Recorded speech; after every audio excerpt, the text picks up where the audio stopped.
যারা 2026 সালে নেতাজি সুভাষ মুক্ত বিশ্ববিদ্যালয় থেকে ফার্স্ট ইয়ার হিস্ট্রি অনার্সে পরীক্ষা দিচ্ছ, তোমাদের জন্য আজকে আমি দিয়ে দিচ্ছি CCHI 4 পেপারের সাজেশান। 4th পেপারের সাজেশানটা আমি দিয়ে দিচ্ছি। নেতাজি সুভাষ মুক্ত বিশ্ববিদ্যালয় history honours first year CCHI 4 2026। আমি যেগুলো দেবো শুধুমাত্র সেগুলোই করে যাবে। ইতিপূর্বে আমি CCHI 1, 2, 3 দিয়ে দিয়েছি। লিঙ্ক ও ডেসক্রিপশন বক্সে পেয়ে যাবে, চিন্তা নেই। চ্যানেলের সঙ্গে থাকো, সাবস্ক্রাইব করে রাখো। আমি কোশ্চেনগুলো বলবো, খাতায় লিখে নেবে। আমি 10 আর 5, তোমাদের তো এই প্যাটার্নেই কোশ্চেন হয়, আমি আর আলাদা করছি না। যেগুলো দিচ্ছি এগুলোই করে যাও। কোশ্চেনের প্যাটার্ন অনুযায়ী, নাম্বার অনুযায়ী, মার্কসের ডিভিশন অনুযায়ী লিখবে, কিন্তু কোশ্চেন আলাদা কিছু হয় না। দেখবে যেগুলো 10-এ আসছে সেগুলো আবার 5-এও আসছে, 5-এ আসছে, 10-এ আসছে, মানে ঘুরিয়ে ফিরিয়ে আসো অল্টারনেটিভ করে। প্রিভিয়াস ইয়ারের কোশ্চেনগুলো দেখবে যে 10 মাস আলাদা করে তেমন কিছু হয় না। লিখে নাও তাহলে। আর প্রান্তিক গাইডের লাস্ট মিনিট ফাইনাল সাজেশন পেয়ে যাবে, চিন্তা নেই, চ্যানেলের সঙ্গে থাকবে। যারা এই ইয়ারে অর্থাৎ ফার্স্ট ইয়ারে এখনও পর্যন্ত নোট সংগ্রহ করোনি, স্ক্রিনে দেওয়া নাম্বারে যোগাযোগ করবে, সমস্ত কিছু হেল্প পেয়ে যাবে। আর যদি মনে হয় যে আগামী ইয়ারগুলোতে তোমরা নোটস, সাজেশন, অ্যাসাইনমেন্ট নিতে চাও, নিতে আগ্রহী, অবশ্যই যোগাযোগ করবে, সমস্ত কিছু হেল্প পেয়ে যাবে। খুব গুরুত্বপূর্ণ প্রশ্ন, প্রথম প্রশ্ন সেটা হচ্ছে সুফিবাদের মূল নীতিগুলো কী কী। এটা আবার 5-এ আসতে পারে তো নাকি, এটা 5-এ দিয়ে দিতে পারে। সুফিবাদের মূল নীতিগুলো আলোচনা করো। তাহলে সুফিবাদের মূল নীতিগুলো কী কী, সুফি দর্শনের স্তর সহ আলোচনা করো। সুফি দর্শন, সুফি মতবাদটা লিখতে হবে। দেখো কোশ্চেন কিন্তু ঘুরিয়ে ফিরিয়ে আসে, সেটা আমাকে ধরতে হবে, বুঝতে হবে, প্যাটার্নটাকে বুঝতে হবে। সমস্ত কোশ্চেনে অ্যান্সার করব, এই টেন্ডেন্সি নিয়ে পরীক্ষা হলে আমি বসবো। আর কোশ্চেনটাকে বুঝবো, রিয়েলাইজ করবো। কোশ্চেন কিন্তু ঘুরিয়ে ফিরিয়ে আসে। তোমাদের তো সেকেন্ড ইয়ার পরীক্ষা হচ্ছে, জেনে নাও, দেখে নাও কোশ্চেনগুলো, অবশ্যই কিন্তু মিল পাবে। আপনি কি মনে করেন ব্যবসা বাণিজ্যের অসামান্য বৃদ্ধি অধিকাংশ নগরের উদ্ভবের কারণ? আপনি কি মনে করেন ব্যবসা বাণিজ্যের অসামান্য বৃদ্ধি অধিকাংশ নগরের উদ্ভবের কারণ? পরের প্রশ্ন, সুলেমান দ্য ম্যাগনিফিসেন্ট এর কৃতিত্ব। সুলেমান দ্য ম্যাগনিফিসেন্টের কৃতিত্ব।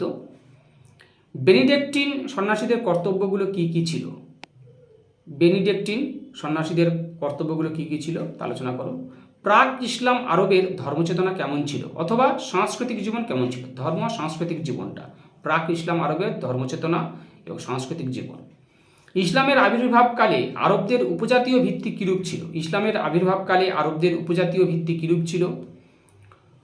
কলোনি আন্দোলনের মূল্যায়ন করো। কলোনি আন্দোলনের অথবা কলোনি মঠের অবদান। পাশ্চাত্য সভ্যতায় মঠ জীবনবাদের প্রভাব কেমন ছিল? পাশ্চাত্য সভ্যতায় মঠ জীবনবাদের প্রভাব কেমন ছিল? তোমাদের CCHI কিন্তু খুব ডিফিকাল্ট, ভালো করে পড়বে এটা।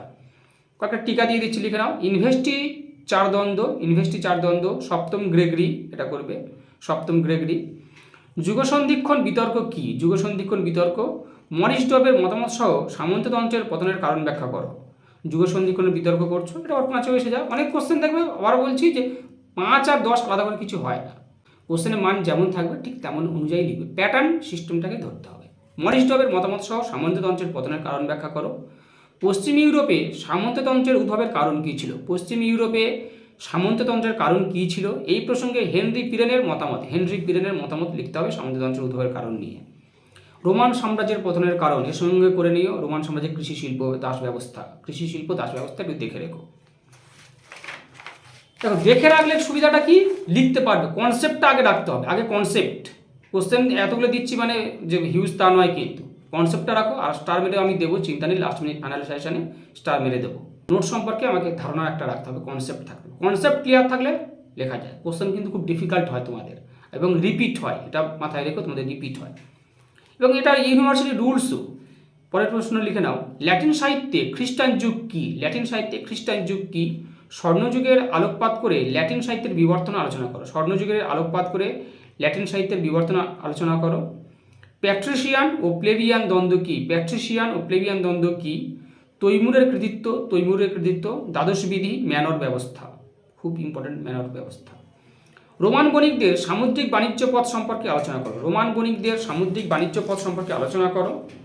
প্রাচীন রোমের কৃষি অর্থনীতি পরিচয় দাও। অটোমান সাম্রাজ্যের পতনের কারণ।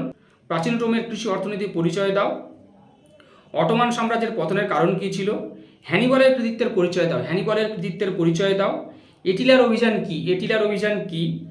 রোমে দাসদের অবস্থা কেমন ছিল? দাস বিদ্রোহ সম্পর্কে আলোচনা করো। আপনি কি মনে করেন কনস্ট্যান্টাইনের সংস্কার পশ্চিম রোমান সাম্রাজ্যকে পতনের দিকে ঠেলে দেয়? অর্থাৎ কনস্ট্যান্টাইনোপলের পতনটা করবে। আপনি কি মনে করেন কনস্ট্যান্টাইনের সংস্কার পশ্চিম রোমান সাম্রাজ্যকে পতনের দিকে ঠেলে দেয়। পরের প্রশ্ন, শরীয়তের বিভিন্ন উৎসগুলো কি? শরীয়তের বিভিন্ন উৎসগুলো কি? মুসলিম জনজীবনে কোরআনের গুরুত্ব কী ছিল? মুসলিম জনজীবনে কোরআনের গুরুত্ব কী ছিল? মধ্যযুগের নগরের উদ্ভবের কারণগুলো কী ছিল? মধ্যযুগের নগরের উদ্ভবের কারণগুলো কী ছিল? মধ্যযুগের ইউরোপে রোমান চার্চ ও পোপ তন্ত্রের উত্থানের প্রেক্ষাপট। খুব দামি প্রশ্ন এটা। মধ্যযুগের ইউরোপে রোমান চার্চ ও পোপ তন্ত্রের উত্থানের প্রেক্ষাপট আলোচনা করো। রোমের অধীনে ইতালি কীভাবে ঐক্যবদ্ধ হয়? রোমের অধীনে ইতালি কীভাবে ঐক্যবদ্ধ হয়? এই তোমাদের দিয়ে দিলাম CCHI 4, CCHI 1, 2, 3, 4 দিয়ে দিলাম। এগুলো সংগ্রহ করো, এগুলোই পড়াশোনা করো, অবশ্যই সাকসেস হবে, কমন পাবে। আর যারা নোট সংগ্রহ করতে চাও, সেই ইয়ারে হোক বা পরবর্তী ইয়ারে হোক, অবশ্যই স্ক্রিনে দেওয়া নাম্বার যোগাযোগ করবে। আমাদের কিন্তু হোম ডেলিভারির ব্যবস্থা রয়েছে। ভালো রেজাল্ট করতে গেলে, পাস করতে গেলে ক্রান্তি গাইড তোমাদের কাছে best choice and first choice. স্ক্রিনে দেওয়া নাম্বার যোগাযোগ করবে, সমস্ত কিছু হেল্প পেয়ে যাবে। ক্রান্তি গাইড তোমাদের সেবায় রয়েছে, পাশে রয়েছে।